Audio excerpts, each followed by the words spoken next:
Student, आज हम हिंदी व्याकरण के बारे में आपको बताएंगे। कक्षा 4। सबसे पहले भाषा और व्याकरण। भाषा और व्याकरण के बारे में बताएंगे। व्याकरण क्यों पढ़ते हैं, इसके लिए सबसे पहले हमको भाषा के बारे में जानकारी होना आवश्यक है। तो देखो, भाषा की परिभाषा।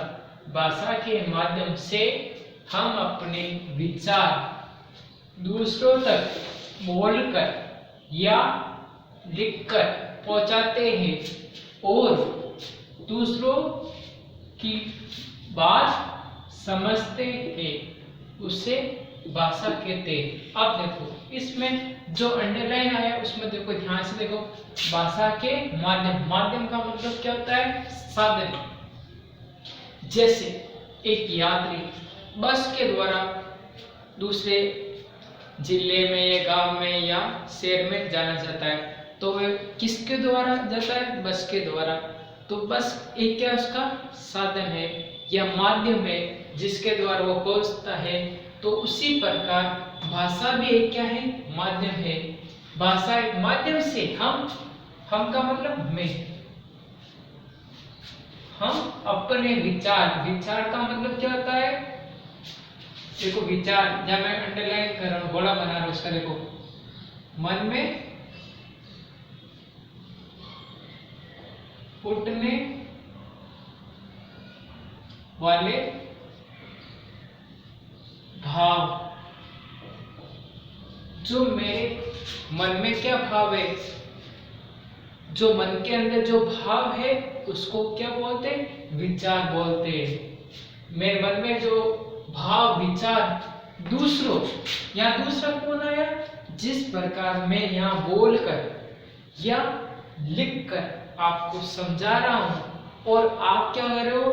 मेरे बोला हुआ जो भी शब्द आप उसको कानों के द्वारा सुन रहे हो और आंखों के द्वारा उसको पढ़ रहे हो, देखकर पढ़ रहे हो।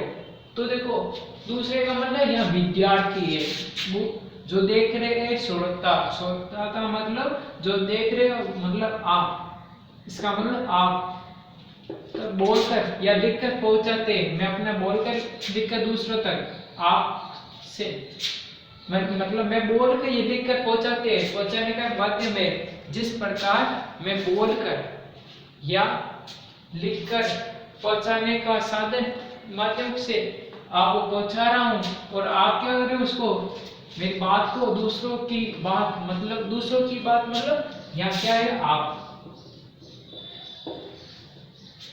आपकी बात समझते हैं, उसे भाषा कहते हैं। मतलब भाषा वे है साधारण अर्थ में कि भाषा जिस प्रकार मैं अपने मन के जो भाव या विचार बोलकर या लिखकर आपके माध्यम से, इस भाषा के माध्यम से मैं आपके सामने पहुंचाने का कार्य कर रहा हूं और आप अपने कानों से सुनकर और उसको पढ़कर जो समझते हैं। अगर आपको समझ में नहीं आएगा जब मैं बोल रहा हूं, आपको भी समझ में नहीं आए तो भाषा नहीं है। भाषा शर्त वही है, जो मैं पढ़ा रहा हूं आपको समझ में आ रहा है, वो भाषा है। देखो, मानव है, मानव इसलिए है क्योंकि उसमें भाषा होती है। भाषा के माध्यम से व्यक्ति उच्च चरित्रवान बन जाता है। एक भाषा जिसकी अच्छी रहती है तो वो अच्छे कार्य कर सभी को प्रसन्न कर देता है। जिसकी भाषा खराब होती है वो सबके सामने अपनी आंखों में गिर जाता है, लोग उसको पसंद भी नहीं करते। जिस प्रकार नरेंद्र मोदी बोलने का उनका तरीका, उसकी भाषा कैसी अच्छी है, इसलिए लोग सभी प्रभावित है। पूरा वर्ल्ड, संसार उसको लोकप्रिय है, मोदी जी। इसलिए जिसकी भाषा अच्छी रहेगी, जो प्रेम से बोलेगा, उसका लोग उनका सम्मान करेंगे। और अगर जो भाषा गलत बोलेगा, अपशब्द बोलेगा, तो उसका लोग धिक्कार करेंगे। अब देखो भाषा के दो रूप होते हैं। भाषा के कितने रूप होते हैं? दो। दो कौन सा के मुख्य रूप होते हैं? या कौन सा? मुख्य। मुख्य का मतलब मेन। भाषा के मुख्य कितने रूप होते हैं? दो रूप होते हैं। कौन कौन से? सबसे पहले मौखिक भाषा, सेकंड नंबर पर लिखित भाषा। कितने रूप होते हैं? दो रूप। कौन कौन से? प्रथम नंबर मौखिक भाषा, सेकंड नंबर लिखित भाषा। तो पहले मौखिक भाषा क्या होती है इसके बारे में जानेंगे अभी। तो देखो सबसे पहला मौखिक भाषा, तो इसकी परिभाषा है मौखिक भाषा में विचारों को बोलकर प्रकट किया जाता है। इसमें एक व्यक्ति बोलने वाला होता है और दूसरा व्यक्ति सुनने वाला होता है। तो इसका मतलब समझ में आया? बोलने वाला कौन है? जो अभी मैं क्या कर रहा हूँ? बोल रहा हूँ। मेरे द्वारा क्या किया जा रहा है? बोलने का कार्य किया जा रहा हूँ। एक व्यक्ति तो मैं हूँ, दूसरा व्यक्ति कौन है? जो उसको सुन रहा है। देखो दूसरा व्यक्ति सुनने का कार्य कर रहा है। जिस प्रकार मैं अपने मन के जो भाव या विचार मैं बोलकर आपको सुना रहा हूँ और आप क्या कर रहे हो? उसको सुन रहे हो। तो इसमें दो व्यक्ति कार्य कर रहे। कार्य कितने व्यक्ति कर रहे? दो व्यक्ति। जैसे एक तो मैं हूँ यहाँ पर, एक आप यहीं पर आप हो। जैसे मैं अपने विचार बोलकर या और आप उसको क्या कर रहे हो? सुनने का कार्य कर रहे हो। कार्य कर रहे हो। तो इसका मतलब है भाषा मौखिक कब कहलाएगी? जब मैं बोल रहा हूं आप भी क्या कर रहे हो? सुन रहे हो उसको। तो इसका मतलब है मौखिक भाषा में विचारों का मतलब मन में उठने वाले जो भाव को बोलकर प्रकट, मतलब प्रकट में बाहर मेरे विचार को बाहर निकाल रहा हूं। प्रकट का मतलब प्रकट किया जाता है। इसमें एक व्यक्ति बोलने वाला होता है। कोई भी हो सकता है बोलने वाला, ठीक है? बोलने वाला होता है और दूसरा व्यक्ति सुनने वाला होता है। जिस प्रकार मैं बोल रहा हूं और आप क्या करो? सुनता हो, सुनने का कार्य करो। तो समझ में आया आपको बच्चों? अब सेकंड नंबर पर कौन सी भाषा है? लिखित भाषा। तो देखो बच्चों लिखित भाषा किसे कहते हैं? तो देखो लिखित भाषा में विचारों को लिखकर प्रकट किया जाता है। इसमें एक व्यक्ति लिखने वाला होता है और दूसरा व्यक्ति पढ़ने वाला होता है। उसे लिखित भाषा कहते हैं। तो देखो क्या है इसमें लिखा हुआ?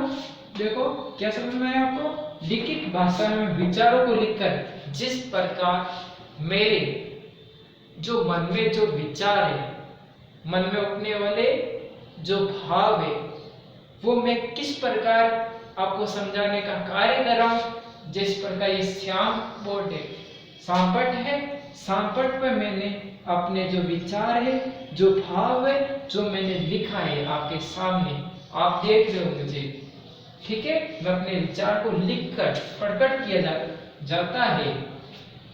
इसमें एक व्यक्ति, ये व्यक्ति कौन है? जो मैं, लिखने का कार्य किया जा रहा है। किसके द्वारा लिखने का कार्य किया जाता है? मेरे द्वारा। और दूसरा व्यक्ति पढ़ने वाला होता है। अब देखो यहाँ कौन दूसरा व्यक्ति कौन होगा? आप बताओ। पढ़ने वाला व्यक्ति तो मैं हूं, तो दूसरा व्यक्ति तो आप हो। आप ही तो देख रहे हो बच्चों। आप कौन हो गए इसमें? दूसरे व्यक्ति। दूसरे व्यक्ति पढ़ने वाला होता है। आप क्या करो? मैं पढ़ाने का, टीचिंग का कार्य कर रहा हूं और आप क्या करो? पढ़ने का कार्य। हम पढ़ाने का कार्य कर रहे हैं, आप क्या करो? पढ़ने का कार्य। तो आप इसमें क्या हो? विद्यार्थी हो। आप क्या हो, दूसरे व्यक्ति हो, आप पढ़ने का कार्य कर रहे हो, तो ये कौन सी भाषा कहलाएगी, लिखित भाषा। अब बच्चों देखो,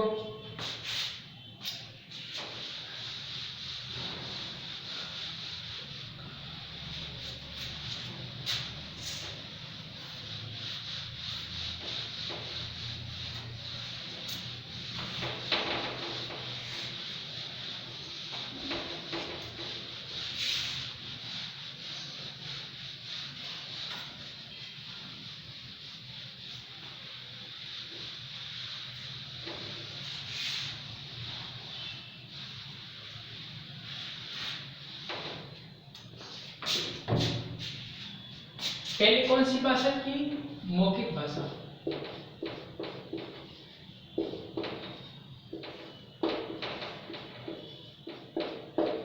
सेकंड नंबर पर कौन सी भाषा, लिखित भाषा।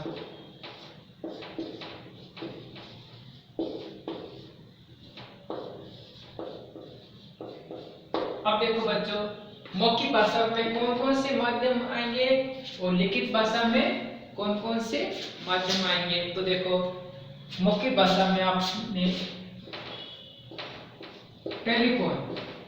टेलीफोन देखा आपने, जो आपके घर पे रहता है, लैंडलाइन बोलते हैं, इंग्लिश में क्या बोलते हैं, लैंडलाइन, टेलीफोन नंबर, जिसके सबसे पहले आपको कोड नंबर दबाना पड़ता है, फिर आपके मोबाइल नंबर दबाना पड़ता है। जिस जगह आप रहते हो, जिस प्रकार मेड़ता सिटी है, तो मेड़ता सिटी के कोड नंबर दबाने पड़ेंगे। उसके बाद में आपकी टेलीफोन नंबर दबाना पड़ेगा। हर घर में ये है। इसके द्वारा हम एक व्यक्ति दूसरे व्यक्ति से बात करते हैं। तो ये करने का एक माध्यम क्या कहलाएगा, मौखिक भाषा। आजकल आपने सुना मोबाइल, जो सभी के पास में, किसी के पास में कीबोर्ड वाला और किसी के पास में स्क्रीन टच वाला मोबाइल होता है, जिसके द्वारा हम क्या करते हैं, एक व्यक्ति दूसरे व्यक्ति से बात करते हैं। और भी इसमें कई चीज होती है, मतलब वक्त के अलावा कुछ और भी होता है। उसके बाद में रेडियो का सुना आपने। रेडियो वो होता है जिसमें आप क्या करते हो, समाचार सुनते हो, उसमें मौखिक रूप से प्रसारित किया जाता है। और भी समय समय पर भारत सरकार द्वारा जो सांस्कृतिक जो प्रोग्राम होता है, उसको कार्यक्रम जिसको दर्शाया जाता है, और इसमें गाने पुराने नए उसमें मौखिक रूप से सुनते हो आप। उसके बाद में जैसे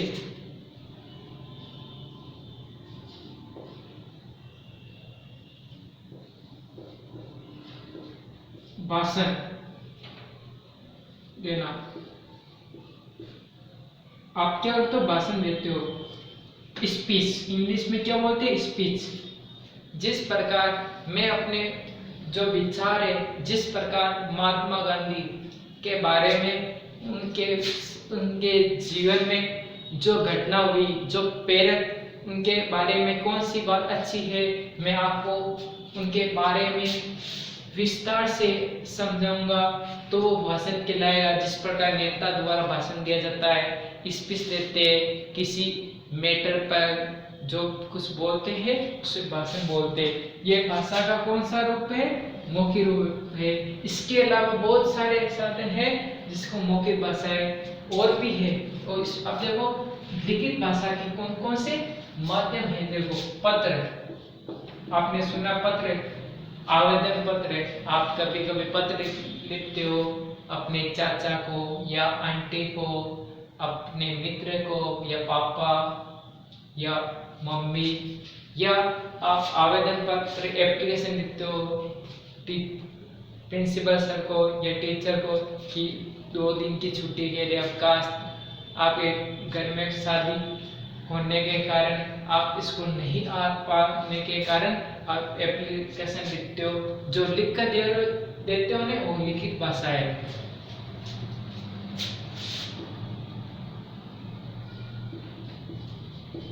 समाचार पत्र, समाचार पत्र द्वारा आप घर पे आता है समाचार पत्र, जिसमें आज की ताजा न्यूज लिखी होती है। कौन कौन से क्या क्या होगा प्रोग्राम, कल जो क्या होगा, आज क्या होगा, वो सब कुछ लिखा जाता है। समाचार पत्र में आपने सुना है राजस्थान पत्रिका, दैनिक भास्कर, दैनिक नवज्योति, डोला मारू, बहुत सारे अखबार के नाम है जिसमें लिखित रूप से जो न्यूज होती है, समाचार पत्र, समाचार लिखे होते हैं जो आप पढ़ते हो, वो लिखित भाषा है। और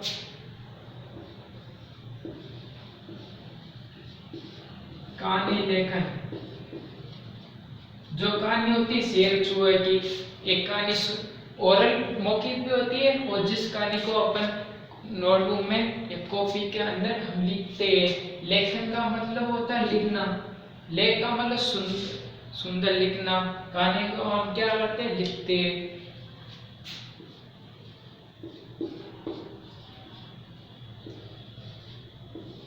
निबंध, निबंध का मतलब बिना बंधन के, निबंध बंधन, इस निबंध में क्या होता है, बंधन होता है। आप किसी बारे में विस्तार से लिख सकते हो बंधन के साथ में। जिस प्रकार आपको दीपावली पर निबंध लिखना है, होली पर लिखना है, रक्षाबंधन पर लिखना है, या दशहरा पर, बहुत फेस्टिव गाई पर लेख लिखना है, तो बहुत सारे निबंध है जो लिखा होता है उसे लिखित बोलते हैं। बहुत सारे और भी होते हैं जो लिखित भाषा में होते हैं। आया समझ में?